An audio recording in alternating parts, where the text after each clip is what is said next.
Today I am going to derive the formula for the capacitance of a parallel plate capacitor with dielectric slab between the plates. Here there are two cases when thickness of the slab is less than distance between the plates, and second, when gap is completely filled with dielectric when T equals to D.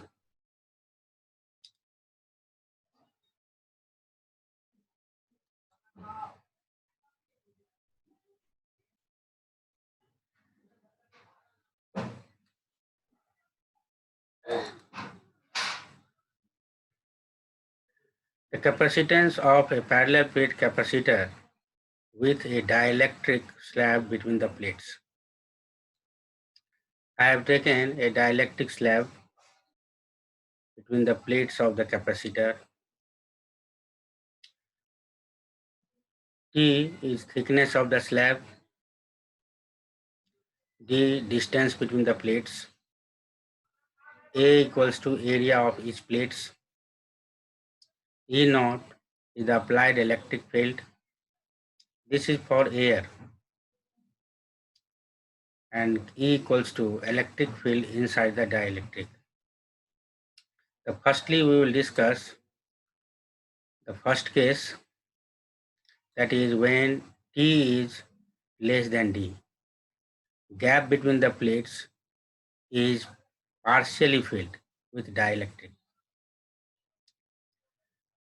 So gap has two potential differences, one across air medium and second across dielectric medium. So net field between the plates V equals to V in air plus V in dielectric.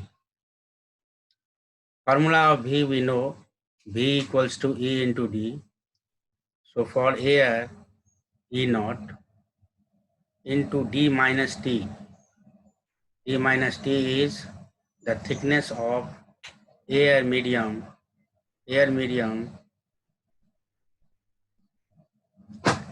between the plates plus E into T is net electric field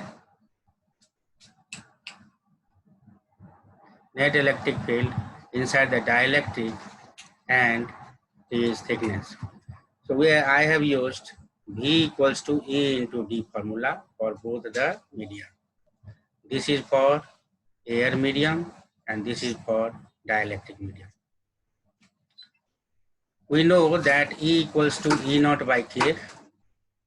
So this gives E naught into D minus T plus E naught T by K, where K is dielectric constant of the medium.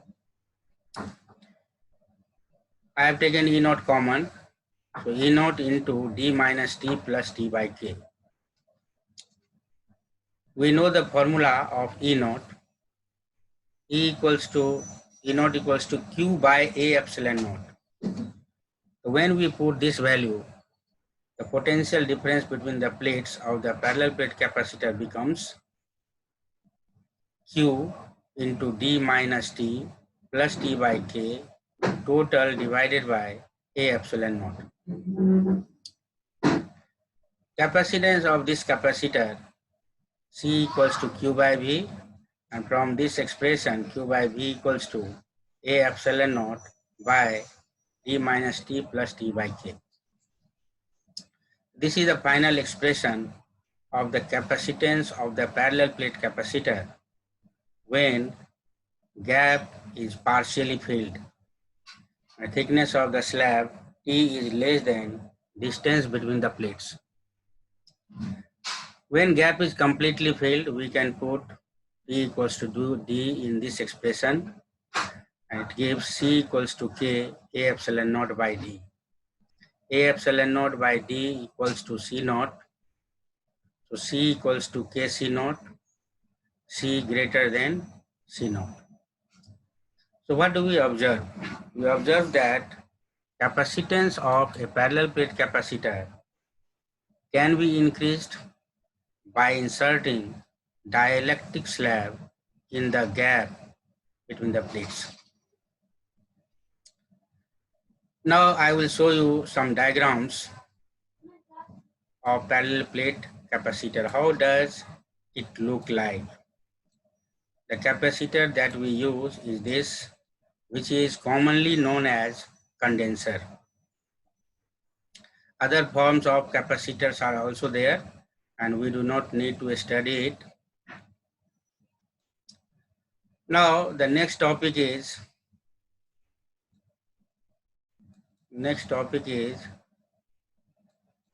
this.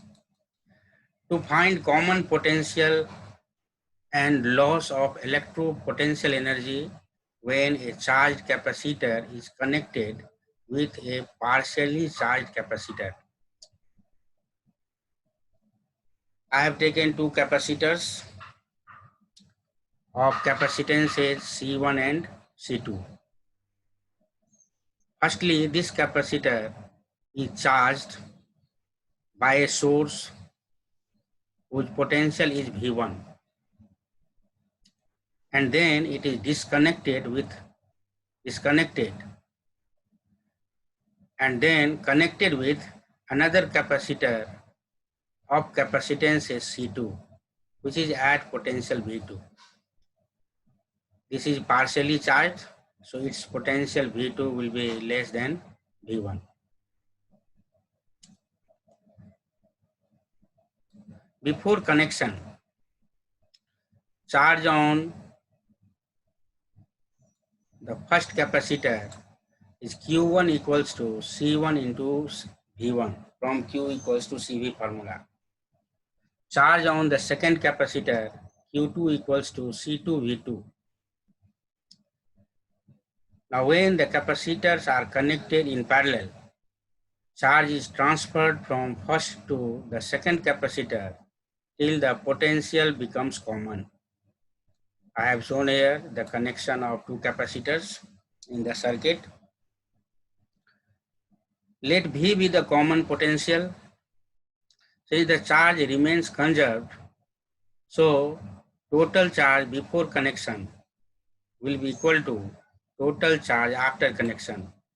Therefore, C1 V1 plus C2 V2 equals to C1 plus C2 into V. And from this, we get a formula of common potential, that is V equals to C1 V1 plus C2 V2 total divided by C1 plus C2. This is the expression of common potential. If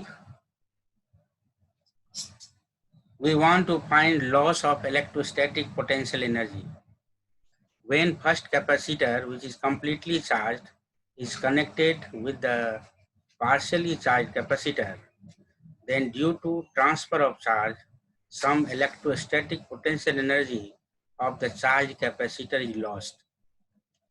And this, we can show it like this. Before connection, energy stored in the first capacitor is U1 equals to half C1 V1 square.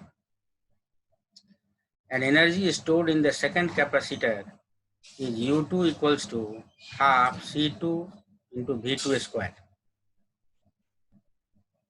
So total energy before connection, U equals to half C1 V1 square plus half C2 V2 square.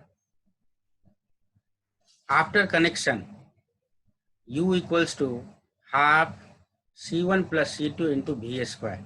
C1 plus C2 is the equivalent capacitance of the two capacitors connected in parallel, and V is the common potential. So U equals to half into C1 plus C2 into V square.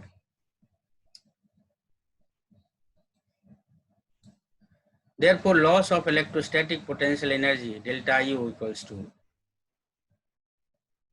energy before connection minus energy after connection.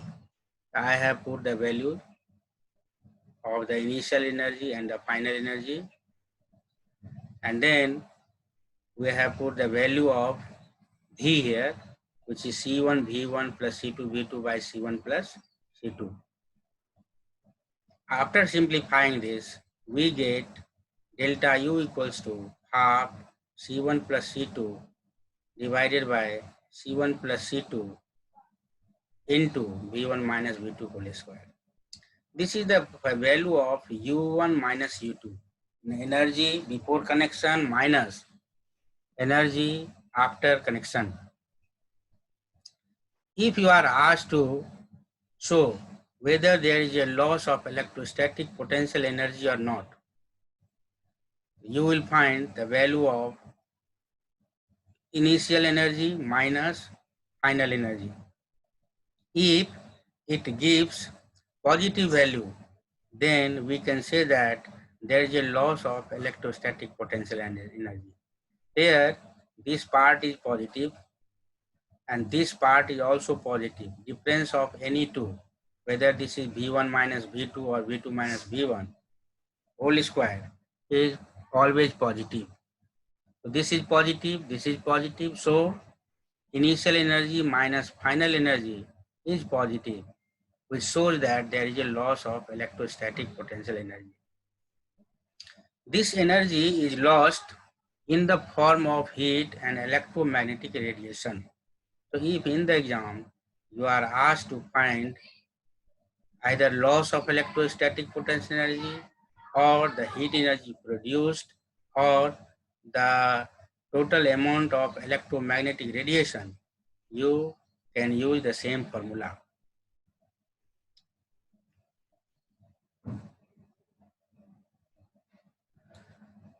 Now the next topic, which is very important, is effect of dielectric on various parameters.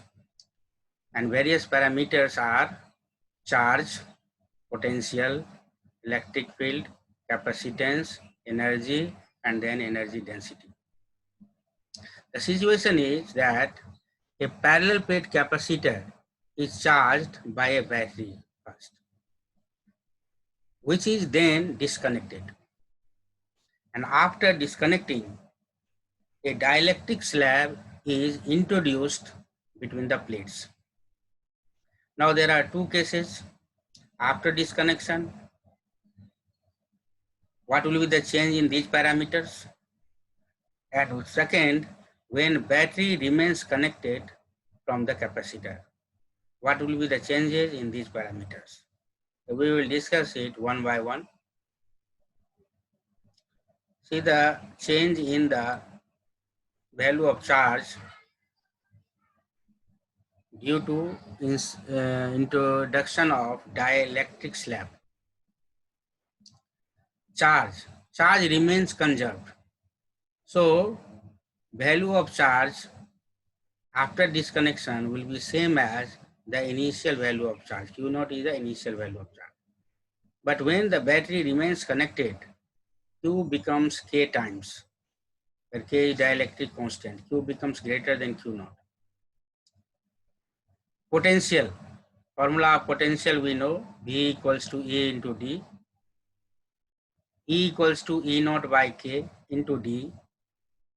It gives 1 by K into E naught by D, that is V naught. So potential becomes 1 by K times after the disconnection. And when battery remains connected, V remains same. Now electric field is E equals to E naught by K. It becomes 1 by K times. And in this case, E remains constant as V is constant.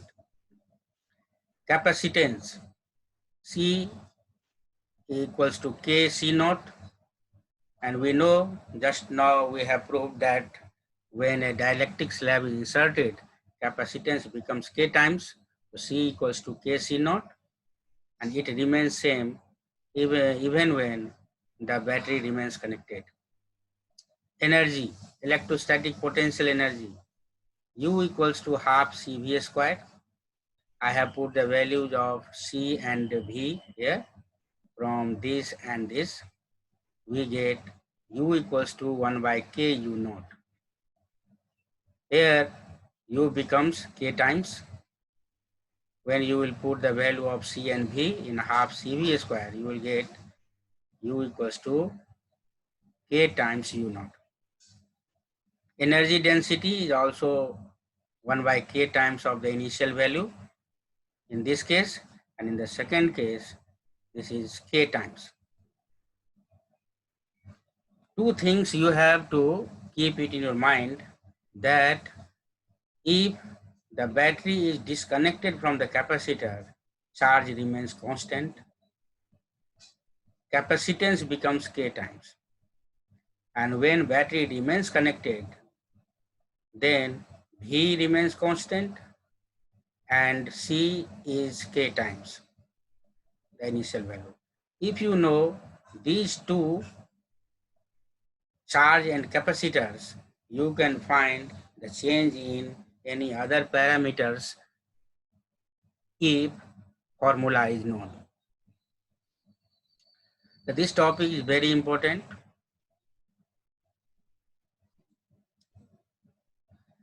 I have taken a question here. A 4 microfarad capacitor is charged by a 200 volt supply. It is then disconnected from the supply and is connected to another uncharged 2 microfarad capacitor. How much electrostatic energy of the first capacitor is lost in the form of heat? Here I have written the values. C1 is 4 microfarad,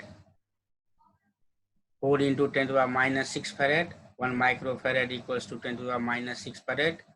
C2 equals to 2 microfarad, 2 into 10 to the minus 6 farad. V2 is 200 volt. V2 equals to 0 as the second is uncharged. Therefore, loss of energy. Just now we have derived the formula. Just now we have derived the formula of